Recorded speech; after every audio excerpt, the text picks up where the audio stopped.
Hey, my name is Bo, and today I want to talk about trauma. Every single one of us walks around with some degree of emotional trauma, and we might not realize the subtle ways that it affects our behavior. And just being aware of these subtle behaviors can help you start to heal that trauma because you won't be going through your life unconsciously. You'll be able to recognize when you're making decisions out of wisdom and when you might be making decisions out of your trauma instead. So number one, you come up with very logical sounding reasons to do or not do something. And in your mind, it sounds like a perfectly rational, logical explanation.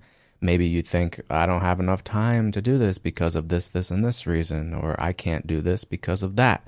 Whatever it is, you come up with a reason in your mind for why you can't do something that you actually want to do or something that you know would benefit your life, something that you know you need to do, but you find a million reasons for why you can't do it right now, and you find a reason to procrastinate and put it off into the future. And this often stems from trauma because what we're doing is we're making excuses in our mind to not do something because that thing that we know we need to do or want to do is uncomfortable. And in order to do that thing, we would have to face those feelings of fear or unworthiness or self-doubt. We would have to face our trauma, face the unhealed parts of ourselves in order to do those things. So your unconscious mind will make excuses and reasons for why you can't do that. And in your mind, they sound like they're true. Like these reasons are true. Like, look, I really can't do this because of this.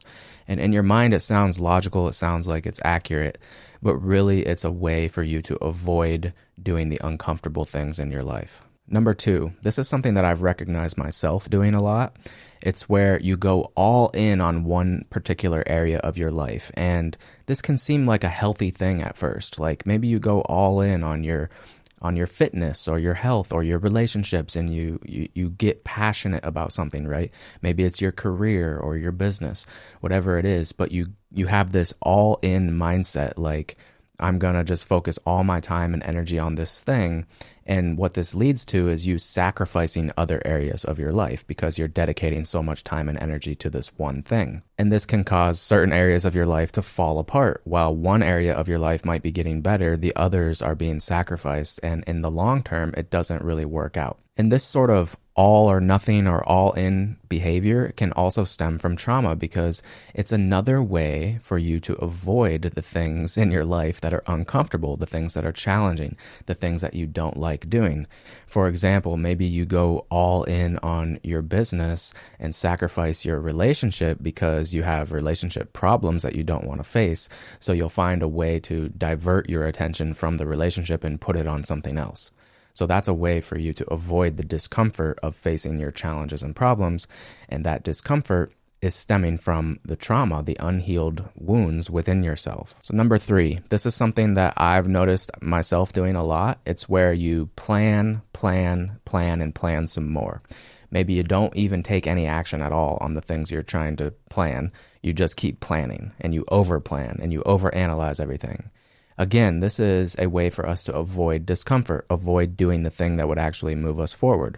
We have to get outside of our comfort zone in order to grow, in order to accomplish things in life. So a good way to avoid doing this is to just simply plan about it all the time and keep planning what we're going to do in the future, but never actually doing it because it's easy to plan. Planning means we can just stay stuck in our heads, which is most likely what we are all the time anyway. We're too often in our heads, right? And taking action would require us to get out of our comfort zone in our head and get into the discomfort zone of our body because that's where the trauma is stored. Trauma is stored in the body, not in the mind. So that is why we stay stuck in our heads, is because we're afraid to face the trauma that is in our bodies.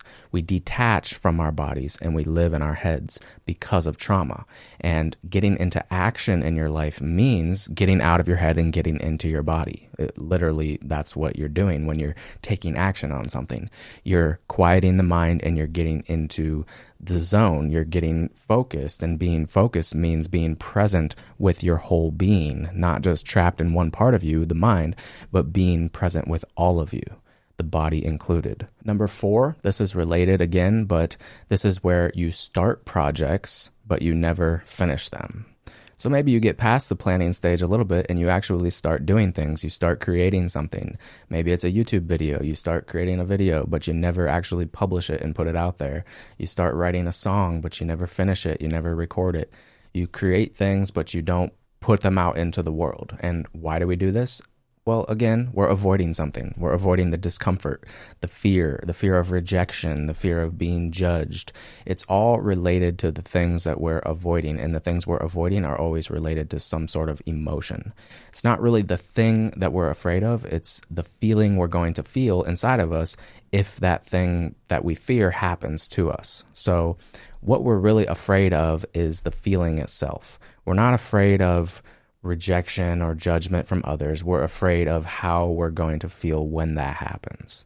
So it's like the fear of fear itself, the fear of feeling shame or embarrassment. So trauma is deeply rooted in our fear of our own emotions and our inability to handle our own emotions. It's not negative emotions that are the problem.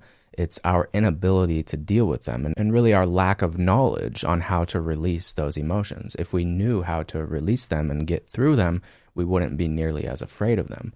But because maybe we've had experiences in the past where these emotions were very overwhelming and we didn't really get through them successfully, and maybe they wounded us and they hurt us, and we carry that pain with us to this day, which makes us afraid to experience those emotions again because we're deep in our mind, we're thinking, well, if something like that happens again, then I'm going to be even worse off in life because I'm going to have to carry around that wound with me for the rest of my life too. So we avoid things because we don't want to keep collecting these wounds and keep hurting ourselves, right? But if you knew how to release that trauma, release that emotional pain, you wouldn't be afraid because you could go through difficult things in life and you could come out of those things fine. You wouldn't be damaged from them. You could come out of those things even better than you were before. So this is why it's important to take your healing seriously and really understand the importance of emotional maturity and emotional growth, spiritual growth, understanding yourself on a deep level, your psychology, how your emotions work, how your thoughts are connected to your emotions, how it all connects to each other, the body, the mind, the spirit. You have to understand and study these things so you can understand yourself, so you can get through life's challenges and come out of them a better person, come out of them even more at peace than you were before you went through those things. And now number 5, this is another sign that trauma might be affecting your behavior. It's where you get upset at total strangers when they don't treat you how you want to be treated. When you're reacting negatively to someone who's a total stranger, in a way you're sort of looking to that person for some sort of acceptance or validation. And when they don't treat you how you want to be treated, you take it personally and make it mean something about yourself. Now, why would we do that? Why would we look to someone who doesn't even know us for validation or acceptance? Really, I think it's related to the fact that we haven't fully accepted and loved ourselves. If we really loved ourselves, then we wouldn't need to look to other people for validation. We wouldn't really be affected by the opinions of others. We could handle rude people or negative people with grace because we wouldn't be looking to get anything from them. It's only when you're looking to get something from someone that you would be upset by something that they did. And the only reason you would want to get something from someone else is because you haven't given yourself something that you need.